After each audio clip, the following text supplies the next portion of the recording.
Welcome to Amateur Redneck Workshop. I'm Harold, and I don't get a lot done this week, but I do work on the plasma cutter table, and got to work on putting the motors on and stuff.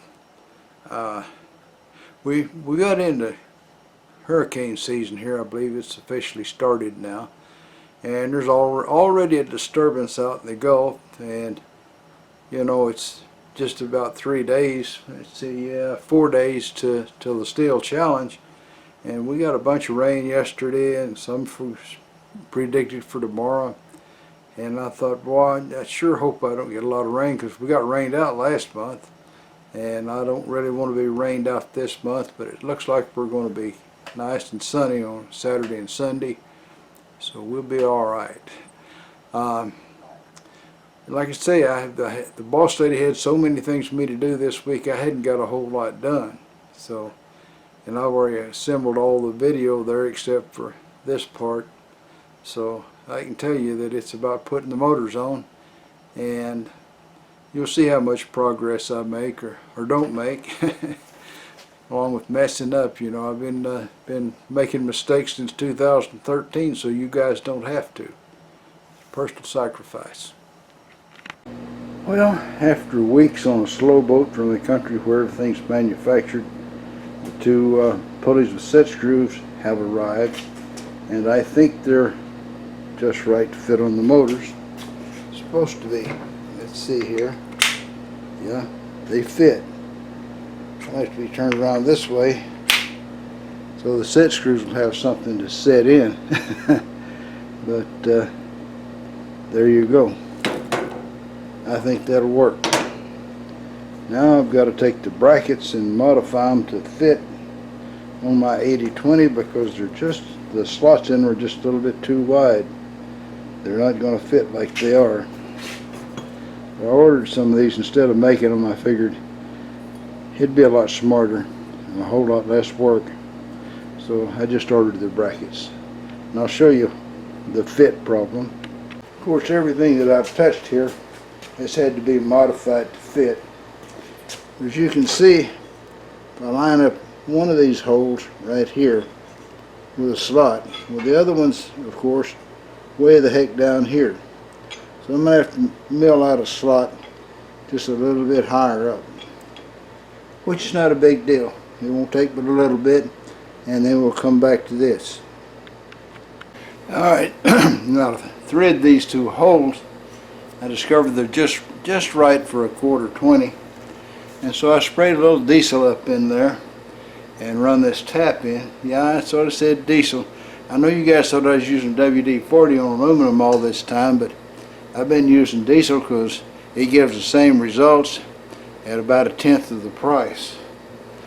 So anyway, I just let the little guy line itself up and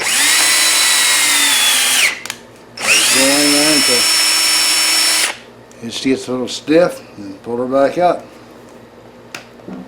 And I've got a nicely threaded spot to put 1/4-20 bolts. That's going to work out. I haven't cut the slot in the mount yet, but I'm going to go do that right now.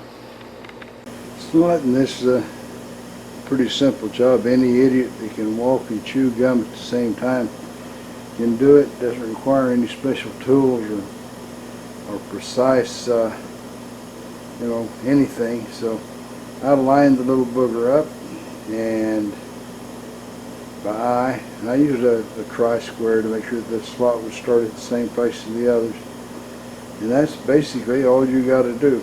I'll make the other bracket facing the end from the other side of the pipe, so everything will be exactly the same. Okay, so my measurements were correct, and that little booger fits on the end of there. I'm going to go around and thread both ends of all 3 of these pieces of metal, so that'll take a little while, but I've got all the little brackets modified, at least all I can assume I'm going to need right off. Alright, so I got the motors on for whatever that axis that is, X, Y, I don't know, one of them, and you can see they're they're mounted onto there and quite nicely. And the pulleys arrived, you know, on that slow boat from the country that makes everything. And I bought them specifically because they had set screws in them. And I'm really glad I did, because these motor shafts don't have a flat spot on them. So if they look like they're going to have any tendency to slip, I'll have to go back and drill a couple little dents in the sides of the shaft for the set screws to go down in and get a good grip. But I think it's alright. I've been all afternoon getting this far. So before I start looking for the little idler wheels, I'm going to give it up. I think I can already see that I mounted these too close back this way. They're going to have to come out another inch or so. But that's part of the preliminary fitting things. You got to find out where it should have been.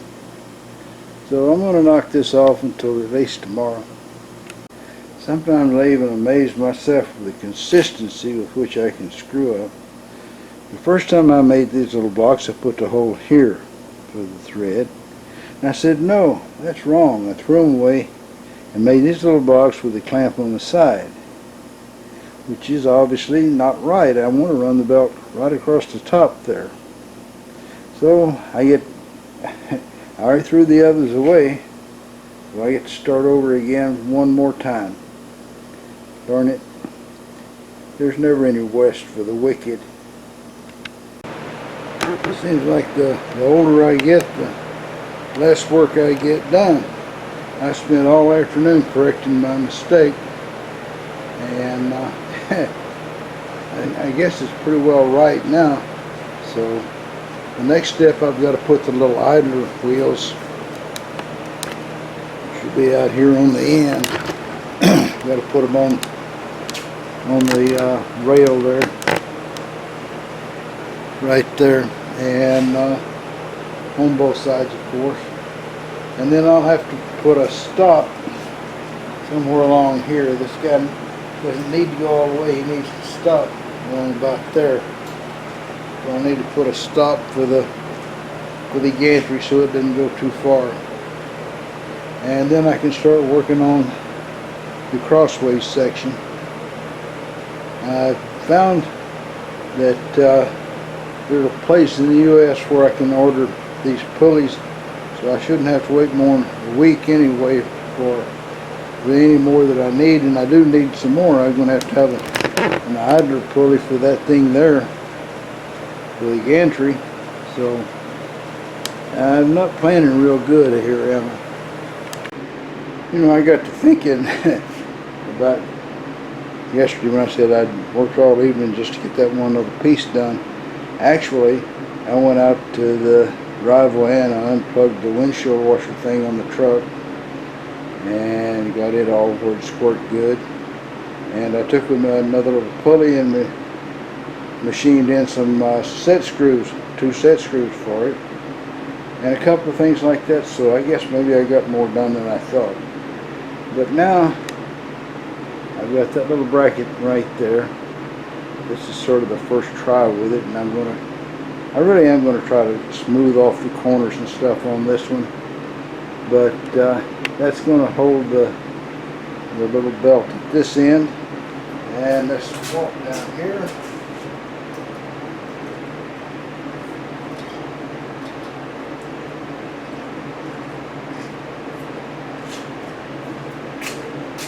Now that pulls it back and forth quite well, but the reason I put a motor on the other side is I'm going to have a belt on both sides so that it gets an even pull or push, or however you want to describe it. The movement will be even when I get through. Okay, back to sleep with you. Alright, so there's 3 motors mounted. 2 on the back and 1 on the cross piece there on the gantry.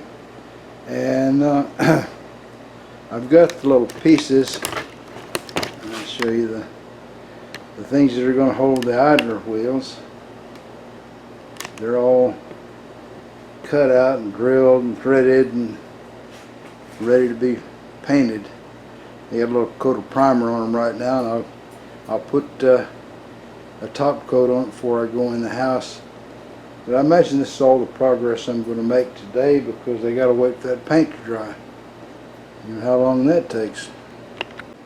Yesterday I was working and daydreaming and painting, not advisable, and when I got through I realized, hey, I meant for these things to be yellow, not black. I had painted them black yesterday. You can still see some of the black through there. I painted them again this morning. I'm going to have to paint them again this afternoon.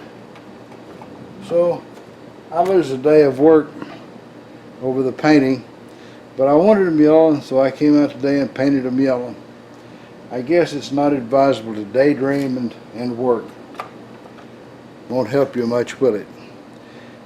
But this morning when I got back from practice, first thing I did is come in here and painted them yellow.